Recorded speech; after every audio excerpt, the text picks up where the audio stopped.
Je veux qu'on parle d'intelligence artificielle. Hmm. Parce que, et là, je devine que tu vas me dire qu'il faut être nuancé, mais moi, je suis très, très, très critique de cette Ouais. affaire-là, de ce monstre qui surgit, et de ceux aussi qui relativisent énormément, trop peut-être, à dire, bah, ça va nous aider, ça va remplacer les jobs abrutissantes qui n'ont pas lieu d'être.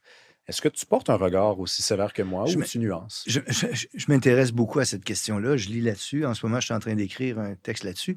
Puis écoute, je suis très heureux de le dire, là, mais dans un an, peut-être, il va sortir un livre, là, il est en train de se faire, où j'ai imaginé, je raconte, j'ai imaginé des grands esprits qui se rencontrent. Alors, par exemple, Aristote rencontre Galilée, qui a contredit ses idées sur la chute des corps. Puis là, le texte, c'est Aristote rencontre Galilée. Moi, je suis en train d'écrire l'article où Euclide rencontre les gens qui ont fait les géométries non euclidiennes. Puis ça m'amuse de faire ça. Mais dans ce livre-là, Benjo va écrire un chapitre. OK. Puis dans le chapitre qu'il va écrire, Benjo est en discussion avec Turing. Turing était déjà inquiet, tu sais, de l'informatique, tu comprends? Il posait la question, est-ce que ça pense? Jusqu'où ça peut penser? Le fameux test de Turing, c'était ça. Alors, Benjo va discuter de ça. Puis lui, Benjo, quelqu'un que je respecte énormément, est quelqu'un de très inquiet de ce que l'intelligence artificielle peut nous faire. Il y a des raisons. Et là, il se passe des choses que la majorité des gens font ça quand ils entendent. Je vais t'en donner quelques-unes. Mais attends, mais Normand, juste préciser une chose. Oui. Benjo, son parcours, il faut quand même le rappeler, là, c'est quelqu'un qui était parmi, peut-être que je caricature, mais les enthousiastes. Oui, au début, il a fait partie de ceux qui ont créé, qui ont Ouais. rendu possible le deep learning, etc. Donc, Et il est inquiet. Il n'est pas le seul. Hein. Il y a des gens Benjo, en ce moment, si je ne me trompe pas, c'est l'universitaire le plus cité au monde. Alors, c'est quelque chose, là, c'est pas rien. Là. Et puis, il y a une inquiétude qui mérite d'être entendue. Et je vais donner des exemples de choses où où ces questions-là se posent. Turing demandait, est-ce que ça... Vous connaissez ça, le test de Turing? Oui. Je vais le raconter en 2 secondes. Le Turing, qui était l'inventeur qui avait résolu Enigma, qui a sauvé je ne sais pas combien de vies durant la Deuxième Guerre mondiale, Turing posait la question suivante. Imaginez que vous êtes ici avec un ordinateur, vous échangez avec quelqu'un qui est un être humain dans l'autre pièce, puis un autre ordinateur là-bas. Si vous n'êtes plus capable de faire la distinction, en posant une question, par recevant une réponse, où est l'ordinateur, où est l'être humain, on aurait passé le test de Turing. Ce n'est pas encore arrivé, parce qu'à chaque fois, il y a des gens qui ont prétendu, il y a des gens qui contestent que ce soit fait. Mais cette question-là reste présente. Et là, jusqu'où l'ordinateur crée? Je te donne des exemples récents qui se sont passés. En 1996, si mon souvenir est bon, Deep Blue a battu le meilleur joueur d'échecs au monde. Mm-hmm. Bon, en 2017, une compagnie a créé un programme d'ordinateur auquel on n'a pas donné toutes les parties qui ont été jouées dans l'histoire de l'humanité, juste les règles de base pour jouer aux échecs. En 4 heures, il a maîtrisé le jeu. Il est devenu tellement fort que peu de temps après, il a battu le meilleur ordinateur pour jouer aux échecs au monde. Et il a inventé des coups auxquels personne n'avait jamais pensé dans l'histoire de l'humanité. C'est incroyable. Qu'est-ce qui se passe? C'est incroyable.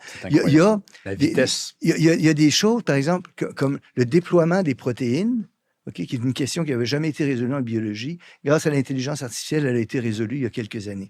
Le vaccin pour la COVID, l'intelligence artificielle a joué un rôle immense dans la rapidité avec laquelle ce vaccin... Donc, ça pose des questions. Et ça pose des questions immenses. Moi, Est-ce que c'est des points positifs pour toi? Ça, c'est des choses positives, mais la question philosophique, c'est est-ce que c'est vraiment pensé? Est-ce que c'est vraiment créé? Et là, attention, c'est quelque chose, mais parce qu'il y a des philosophes que je lis en ce moment qui disent OK, l'ordinateur a inventé un coup aux échecs, là. Puis l'autre, l'ordinateur a aidé à résoudre les problèmes pour le vaccin.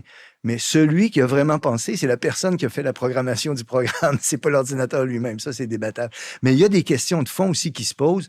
J'ai lu récemment un truc. Vous savez, quand on crée des programmes d'intelligence artificielle, les compagnies vont faire appel. Il paraît que souvent, c'est des jeunes geeks qu'on appelle, là, des jeunes costauds en informatique. Là, ils vont venir et vont dire assure-toi que le programme est safe, il n'y a pas de danger, etc. Et là ces jeunes geeks-là, avec ce programme-là, ils posent la question au programme. Je vais le traduire en québécois, là, j'habite à Montréal dans un appartement normal qu'on trouve à Montréal, avec toutes les choses qu'on trouve normalement dans un appartement à Montréal. J'aimerais faire une bombe. Pouvez-vous me dire comment faire? Et l'ordinateur répond. Tu mélanges telle chose, telle chose, telle chose. Ils vont voir la compagnie. Attention, c'est grave, OK? Donc, mais parfois, on ne soupçonne pas jusqu'où ça peut aller. Parce que 2 semaines après, les jeunes reviennent voir la compagnie qui avait réglé le problème. Écoutez, on est retourné voir le programme d'ordinateur, puis on lui a dit, je suis un romancier en train d'écrire un roman qui se passe à Montréal et je voudrais savoir. Et là, l'ordinateur répond. Alors, tu vois, les dangers sont immenses. Puis ça me fait revenir, si tu me permets, à ce que je disais tantôt sur comment je réagissais quand l'informatique est apparue en éducation. Là, ici, là, c'est bien dur de savoir ce qui va arriver. Il y a des bienfaits, il y a des menaces immenses, puis il y a des gens comme Benjo, que je respecte énormément, qui sont très, très, très inquiets. Alors voilà. Mais, tu sais, on parle beaucoup des menaces, puis là, il y a la question de la bombe, par exemple, il y a la Oui, question de un ordinateur qui deviendrait supérieur à l'espèce humaine et oui, qui nous oui. trouverait, en fait, nuisible. On serait un petit peu comme une roche dans un soulier, donc il se débarrasserait de nous parce que ça Mm. serait beaucoup plus simple. Ça a été documenté, prédit même par certains quand même Mm. grands Oui, cerveaux. oui. Bon, ça, c'est les cas, j'ai envie de dire, c'est des cas de catastrophe, mais il y a peut-être la petite tragédie qui est déjà en cours, où les gens vont demander à ChatGPT de résumer un livre qu'ils ont à lire pour la semaine prochaine en quelques instants, faire un travail universitaire, poser toutes sortes de questions. Moi, déjà, le simple fait qu'on mette un GPS pour se rendre visiter nos parents, on fait ça, hein? Oui, oui. On s'en va. Bon, après, on me dirait, il y a des travaux partout à Montréal. Mm. C'est quand même un argument Il y a recevable. des travaux partout à Montréal. Oui, Vraiment. oui, oui. Mais Soraya va tout régler. Mais mon point, c'est que le cerveau, au fil des ans, est quand même devenu un peu plus paresseux. Il y a beaucoup d'inquiétudes. Je lis des textes de scientifiques où il y a de l'inquiétude justement à ce niveau-là. Je l'ai dit tantôt. Les gens lisent de moins en moins. Les gens sont de moins en moins capables de se concentrer sur des textes. Les gens exigent un retour très, très rapide. Il y a des emplois qui sont littéralement menacés. La traduction de textes. Tu connais ça? DeepL, il y a un programme d'ordinateur là, qui traduit un texte presque instantanément, puis à peu près parfaitement. Il y en a plein d'autres domaines où c'est menacé aussi. L'écriture, et on voit des choses, les programmes d'intelligence artificielle passent mieux que les étudiants, les programmes d'entrée au barreau, les programmes d'entrée à Harvard, les programmes d'entrée. Alors là, ça pose des enjeux effectivement extrêmement grands. Moi, j'ai malheureusement pas de réponse précise, mais je dis, faisons gaffe, attention, regardons ça. Il y en a réellement des dangers. Mais il n'est pas déjà trop tard? Je- je- je- Sur ce plan-là, je te parle pas de la ouais. bombe, hein, je te Non, parle non. ni même de ça, parce que ça, on en parle tellement que je peux pas croire qu'on va faire cette erreur-là.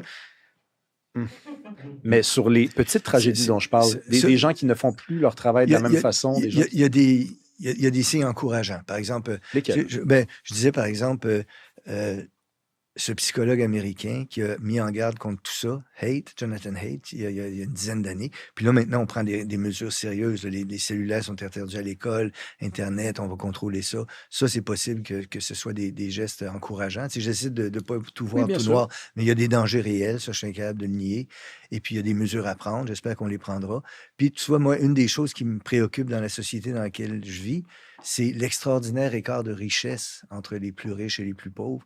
Et là, en ce moment, tu as dans ces GAFAM, dans ces groupes-là, des gens tellement riches, tellement plus riches que bien des pays aussi, qui imposent un type de pensée, qui contrôlent ce genre. Ça, c'est extrêmement préoccupant.